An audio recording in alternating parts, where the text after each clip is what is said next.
Hello student, maths classes में आप सबका स्वागत है। आज की इस वीडियो में हम देखेंगे कि भिन्न फ्रैक्शन क्या होता है। ठीक है, फ्रैक्शन के बारे में पूरा डिटेल से समझेंगे, फ्रैक्शन के कॉन्सेप्ट को समझने का प्रयास करेंगे। ठीक है, तो चलिए आज का वीडियो स्टार्ट करते हैं। सबसे पहले हम इस भिन्न की अवधारणा को समझने का प्रयास करते हैं। एक्चुअल में हमें भिन्न की आवश्यकता क्यों पड़ी, इसको समझने का प्रयास करते हैं। आइए एक उदाहरण से समझते हैं। मान लीजिए हमारे पास 4 रोटी है और उस 4 रोटी को 2 लोगों में बांटना है। तो आसानी से हम एक एक जने को 2-2 रोटी बांट सकते हैं। ये हो गया। मान लीजिए हमारे पास अगर 5 रोटी है, 4 रोटी को तो हमने 2-2 बांट दिया, बच गया 1 रोटी। अब उस 1 रोटी को 2 लोगों को बराबर बराबर में बांटना है। तो हम जनरली बोलचाल की भाषा में उसको क्या बोलेंगे कि उस रोटी को आधा कर देते हैं और आधा आधा दोनों को बांट देते हैं, फिर दोनों को मिल जाएगा बराबर बराबर। तो जब हमने आधा शब्द का प्रयोग किया तो इस आधा शब्द को हम गणितीय रूप में कैसे रिप्रेजेंट करेंगे, तो इसको रिप्रेजेंट करने के लिए यहीं से हमारी भिन्न की अवधारणा आती है।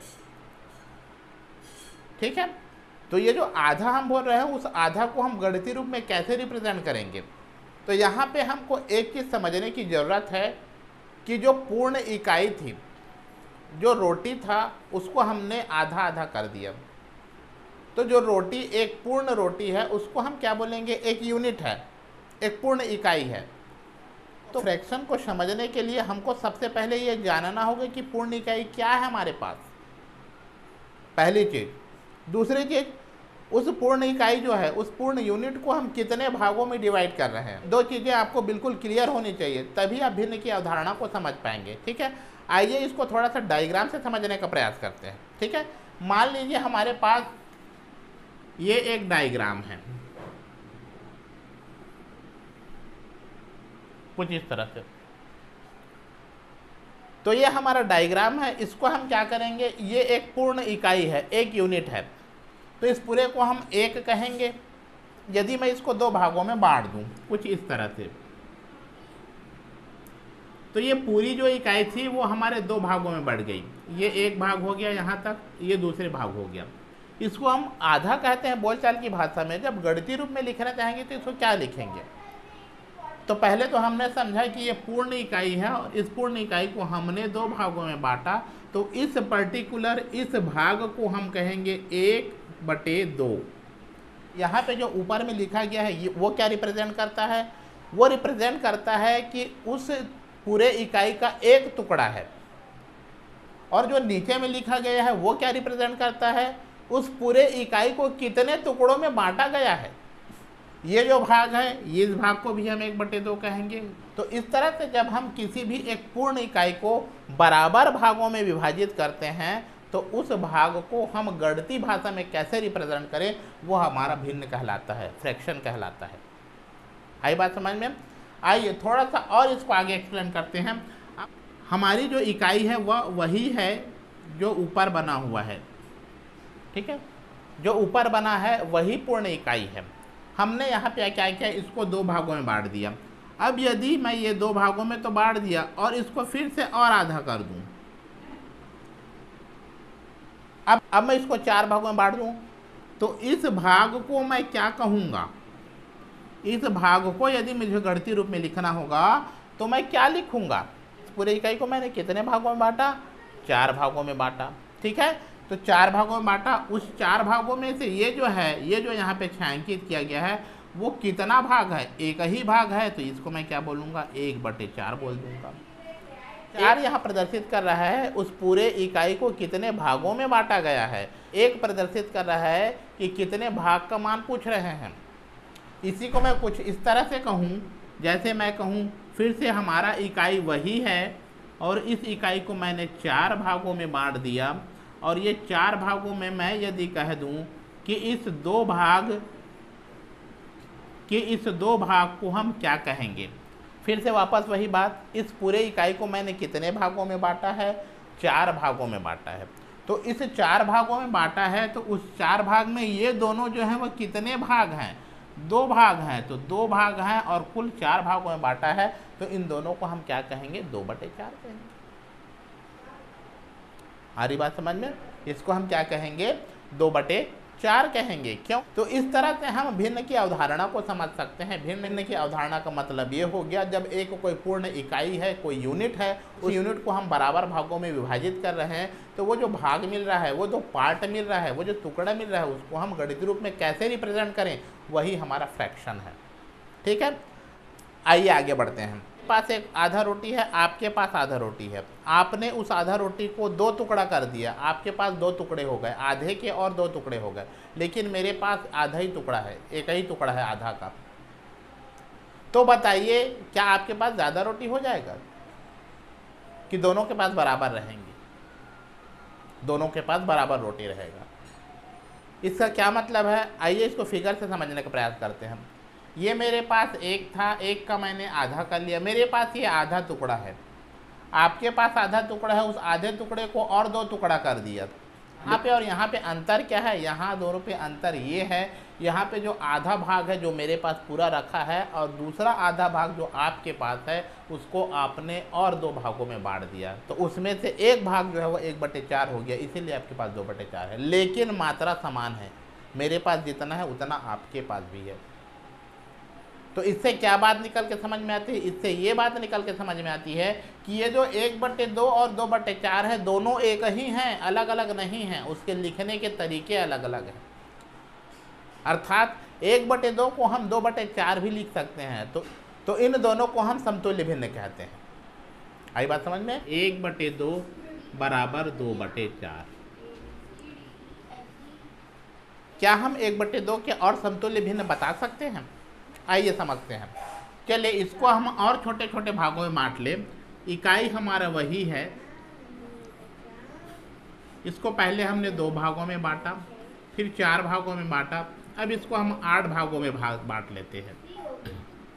इसका मान हो गया 4/8। यहाँ हम देखते हैं कि इसी भाग को हम 1/2 कह रहे हैं, इस पूरे ही भाग को 2/4 कर रहे हैं, और वही भाग ये हमारे पास है, इसको हम 4/8 कर रहे हैं। तो ये 4/8 जो है यह भी क्या है? समतुल्य भिन्न है। तो इसको हम 4/8 के रूप में भी लिख सकते हैं। इसी प्रकार इसके बहुत सारे समतुल्य भिन्न हो सकते हैं। जब किसी भी भाग को या किसी भी टुकड़े को भिन्न के रूप में लिखा जाता है, इस प्रकार से जब इसको हम भिन्न के रूप में लिखते हैं 1/2 के रूप में, तो ये जो ऊपर में लिखा है इसको हम अंश कहते हैं, और जो नीचे में लिखा है इसको हम हर कहते हैं। यहाँ पे अंश एक। हमने तुल्य भिन्न को चित्र के माध्यम से समझा। आइए अब हम तुल्य भिन्न को गणितीय कैलकुलेशन से कैसे प्राप्त कर सकते हैं उसको समझने का प्रयास करते हैं। जैसे हमने अभी 1/2 के तुल्य भिन्न प्राप्त किए हैं, तो इसका दूसरा तरीका ये है कि आप अंश और हर में समान संख्या का गुणा कर दीजिए, वो तुल्य भिन्न आते जाएगा। अंश 1 है, हर 2 है, यदि मैं अंश और हर में एक ही संख्या जैसे 2 का गुणा कर दूं तो 2 × 1 = 2 और 2 दूनी 4, ये हमको तुल्य भिन्न मिल गया। यदि मैं 1/2 में 3 का गुणा कर दूं, अंश में 3 का ही हर में गुणा कर दूं, 3 × 1 = 3, 3 दूनी 6, इस तरह से मिल जाएंगे। यदि मैं 4 का गुणा कर दूं, अंश में भी और हर में, तो 4/8 मिल जाएगा। तो किसी भी भिन्न का तुल्य भिन्न यदि हमको ज्ञात करना है, तो अंश और हर में हमको समान संख्या का गुणा करना पड़ेगा। तो इस तरह से हम बहुत सारे तुल्य भिन्न को ज्ञात कर सकते हैं। इसके बाद आते हैं हम समहर भिन्न। समहर भिन्न कहने का मतलब क्या हुआ? समहर भिन्न ऐसे भिन्न जिसके हर समान हो, उसको हम समहर भिन्न कहते हैं। जैसे मान लीजिए 1/2 एक भिन्न है और 1/3 दूसरा भिन्न है, तो इनके समहर भिन्न क्या क्या होंगे ये हमको बताना है। तो इसके समहर भिन्न क्या होंगे? तो 1/2 के जो तुल्य भिन्न है उसको हम लिख लें। 1/2 के क्या क्या हैं? 1/2, 2/4, 3/6, 4/8, इस तरह से इसके तुल्य भिन्न मिलते जाएंगे। इसी तरह से हम 1/3 के लिख सकते हैं। 1/3, 2/6, 3/9, 4/12, इस तरह से हमको इसके समतुल्य भिन्न मिलते जाएंगे। तो इसमें हमको देखना है कि ऐसा भिन्न कौन कौन से जिनके हर समान है। जैसे 1/2 को हम कैसे लिख सकते हैं? 3/6 में लिख सकते हैं, और 1/3 को हम क्या लिख सकते हैं? 2/6 के रूप में। तो इसके जो समहर भिन्न हैं वो क्या क्या हो जाएंगे? 3/6 और 2/6। तो 1/2 और 1/3 के समहर भिन्न क्या होंगे? 3/6, 2/6। इसको हम समहर भिन्न कहते हैं। ठीक है, इसको हम दूसरे तरीके से भी प्राप्त कर सकते हैं। कैसे प्राप्त कर सकते हैं? ये 1/2 है और ये 1/3 है। इसका जो हर है उसको इसमें गुणा करिए और इसका हर जो है उसको इसमें गुणा कर दीजिए। इसका हर 2 है, 2 से यहाँ गुणा कर दीजिए, ये लीजिए 2 1 कम 2, 2 3 6। इसका हर 3 था, इसको 3 से गुणा कर दीजिए, 3 1 कम 3, 3 दूनी 6। तो इस तरह से भी हम समहर भिन्न को ज्ञात कर सकते हैं। आई बात समझ में? आइए अब दो भिन्नों की तुलना करते हैं हम। जैसे मान लीजिए कोई भिन्न है 1/2 और 1/3। इसमें कौन सी भिन्न छोटी है और कौन सी भिन्न बड़ी है, ये हमको बताना है। तो 1/2 क्या रिप्रेजेंट करता है? 1/2 रिप्रेजेंट करता है कोई एक इकाई है जिसको हमने 2 भागों में बांटा है, जिसमें से एक भाग का मान 1/2 है। 1/3 क्या प्रदर्शित करता है? 1/3 प्रदर्शित करता है कोई एक इकाई है जिसको हमने 3 भागों में बांटा है और उसमें से एक भाग का मान जो है, अब आप सोचिए एक इकाई को जब 2 भागों में बांटेंगे तो उस भाग का मान ज़्यादा होगा कि एक इकाई को 3 भागों में बांटेंगे तो उस भाग का मान ज़्यादा होगा। जाहिर सी बात है, जब उसको हम 2 भागों में बांटेंगे तो उस भाग का मान ज़्यादा होगा। तो यहाँ से हमको क्या पता चलता है? 1/2 बड़ा है 1/3 से। आई बात समझ में? इसका कहने का मतलब क्या हुआ? यदि किसी भिन्न के अंश बराबर हैं तो जिसका हर छोटा होगा वही बड़ा भिन्न कहलाएगा। ठीक है, आइए एक और एग्जांपल देख लेते हैं। एक भिन्न है 1/10 और दूसरा भिन्न है 2/10। अब बताइए मेरे को कि इसमें से कौन बड़ा होगा। ठीक है, 1/10 मतलब एक इकाई है जिसको हमने 10 भागों में बांटा है और उस 10 भागों में से एक भाग का मान 1/10 है। 2/10 क्या प्रदर्शित कर रहा है? उसी इकाई को हमने 10 भागों में बांटा है और 2/10 क्या है? उसके 2 भाग का मान है। तो एक भाग का मान ज़्यादा होगा कि 2 भाग का मान ज़्यादा है? ठीक है, 2 भाग का मान ज़्यादा होगा। तो यहाँ पे बड़ा कौन होगा? यहाँ पे बड़ा होगा 2/10 और छोटा क्या होगा? 1/10। कहने का मतलब क्या हुआ? यदि उनके हर बराबर हैं तो जिसका अंश बड़ा होगा वही बड़ा भिन्न है। सारी बात समझ? ये तो हो गया जब अंश दोनों के बराबर हैं तब की स्थिति में। हर दोनों के बराबर है तब की स्थिति में। यदि दोनों के अंश और हर बराबर ना हो तो हम कैसे जानेंगे कि कौन सी भिन्न बड़ा है और कौन सा भिन्न छोटा है? आइए इसको देख लेते हैं। 2/3 और 3/4 में कौन बड़ा है? पहले केस में हमने देखा कि दोनों के अंश बराबर है, दूसरे केस में हमने देखा कि दोनों के हर बराबर है, तीसरे केस में ना तो अंश बराबर है और न ही हर बराबर है।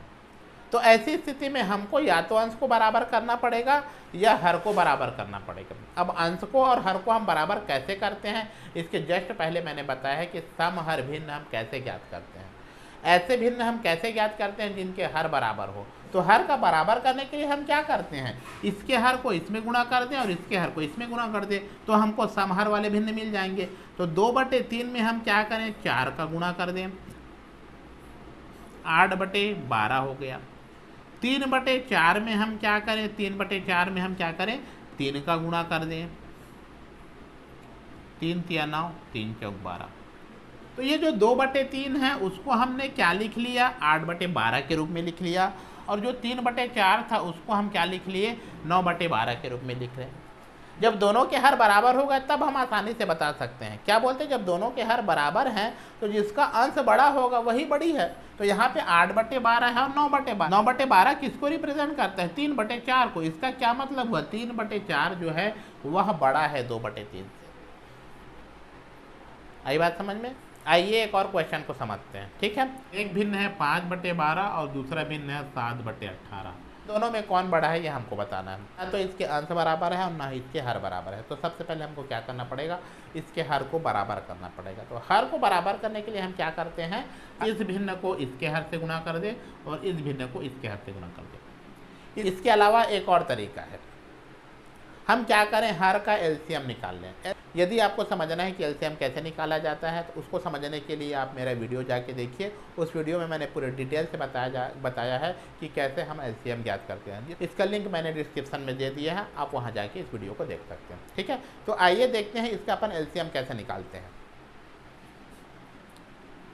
12 और 18 का हम एलसीएम निकाल लें। 2 से भाग चला जाएगा, 2 छक्के 12, 2 नियम 18। फिर 2 से चला जाएगा, 2 3 6, 9 नहीं जाएगा, ज्यों का त्यों। अब 2 से नहीं जाएगा, 3 से जाएगा, 3 1 कम 3, 3 3 9। फिर वापस 3 से जाएगा 3 एकम 3। तो इसका लासा क्या हो गया, लासा मतलब लघुत्तम समापर्त क्या हो गया, 2 गुणित 2 गुणित 3 गुणित 3, 2 दूनी 4, 3 12 और 12 3 36। तो ये हमारा निकल गया एलसीएम 36। तो एलसीएम निकालने का हमको बेनिफिट क्या है, हम तो सीधा सीधा इसमें गुणा कर सकते थे, इसमें 18 का गुणा कर सकते थे, इसमें 12 का गुणा कर सकते थे। एलसीएम निकालने का हमको फ़ायदा ये है कि हमको अब दोनों के हर को 36 बनाना होगा। तो क्या होगा, यदि हमको 5/12 के हर को 36 बनाना है तो 3 का गुणा कर देते हैं, 5 3 15 और 12 3 36। इसी तरह से हमको 7/18 के हर को 36 बनाना है तो 2 से गुणा कर देते हैं, 7 दूनी 14 और 18 दूनी 36। तो इससे हमको बेनिफिट ये होगा कि इसमें हमको 18 और इसमें 12 का गुणा नहीं करना पड़ेगा, केवल इसमें 3 का और इसमें 2 का गुणा करना पड़ेगा। तो ये जो हमारा 5/12 था उसको हमने क्या लिख लिया, 15/36 लिख लिया, और 7/18 था उसको हमने क्या लिख लिया, 14/36 लिख लिया। तो 15/36 और 14/36 में कौन बड़ा है, 15/36 बड़ा है। इसका क्या मतलब हुआ, इसका मतलब ये हुआ कि 5/12 जो है वह बड़ी भिन्न है। तो इस तरह से हम अलग अलग प्रकार के भिन्न को समझ सकते हैं कि कौन सी भिन्न बड़ी है और कौन सी भिन्न छोटी है। पहली स्थिति में हमने देखा कि अगर अंश बराबर है तो जिसका हर छोटा होगा वह भिन्न बड़ा होगा। दूसरी स्थिति हमने देखा ये कि जिसके हर बराबर है और अंश बड़ा है वही बड़ा भिन्न होगा। तीसरी स्थिति में हमने देखा कि उसके हर भी बराबर नहीं है और अंश भी बराबर नहीं है। ऐसी स्थिति में हमको हर को बराबर कर लेता है। हर को बराबर कैसे किया जाता है आप यहाँ से देख सकते हैं।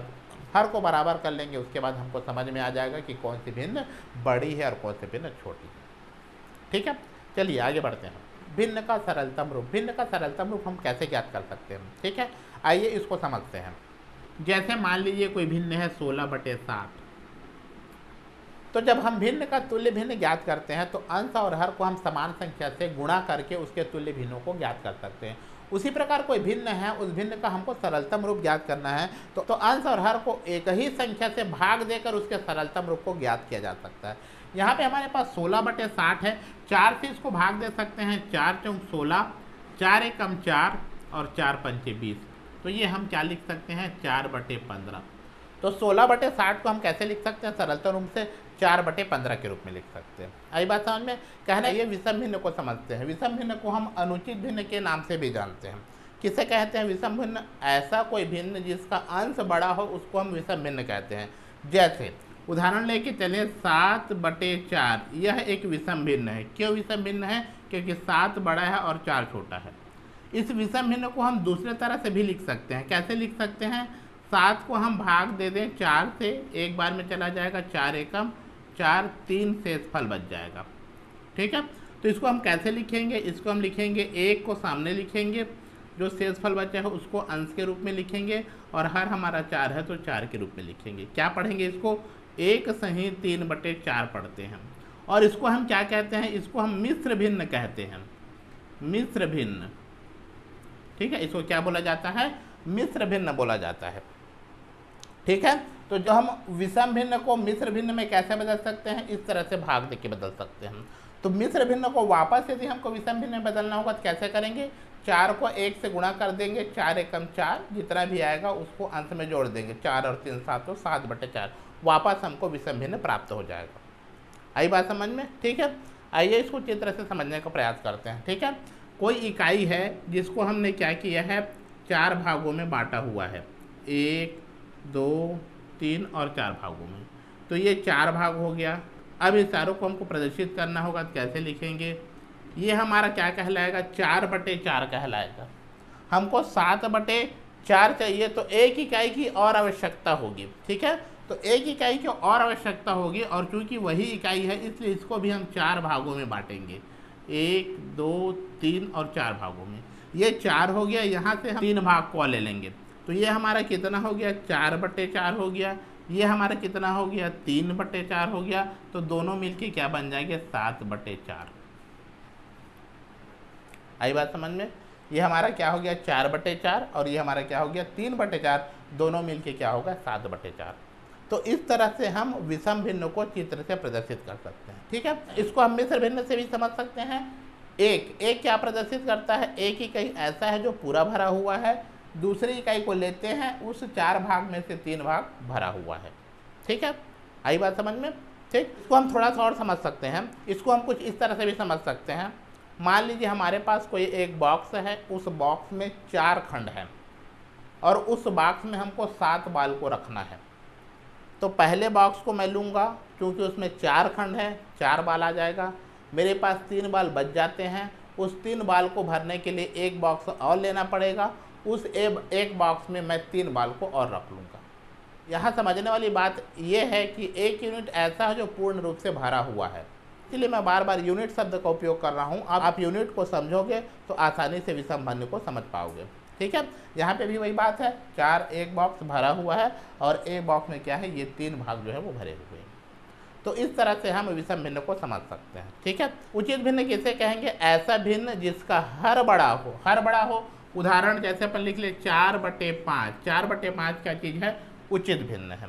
ठीक है, तो इस तरह से हम उचित भिन्न को समझ सकते हैं। अब हम देखेंगे कि भिन्न का योग कैसे किया जाता है, भिन्नों को घटाया कैसे जाता है, भिन्नों का गुणा और भाग। ठीक है, इसको देखने के लिए आप लोगों को एक काम करना होगा, मेरे चैनल को सब्सक्राइब करना पड़ेगा ताकि मैं भिन्न के आगे का वीडियो अपलोड करूं तो आपको नोटिफिकेशन मिल जाए और आप आसानी से उस वीडियो को देख पाएँ। ठीक है, क्योंकि यहाँ पे मैं भिन्नों का योग, घटाना, गुणा और भाग को बताऊं तो वीडियो काफ़ी लंबा हो जाएगा। इसके लिए मैं एक सेपरेट वीडियो बनाऊंगा, उसको आप देखेंगे तो आपको सारी चीज़ें समझ में आ जाएगी। ठीक है, आज का यह वीडियो कैसा लगा मुझे कमेंट सेक्शन में कमेंट करके ज़रूर बताएं। वीडियो अच्छा लगा हो वीडियो को लाइक कर दें, चैनल में पहली बार आए हो चैनल को सब्सक्राइब कर दें, ज़्यादा से ज़्यादा लोगों को शेयर करें। ठीक है, तो मिलते हैं नेक्स्ट वीडियो में नए टॉपिक के साथ। Thank you.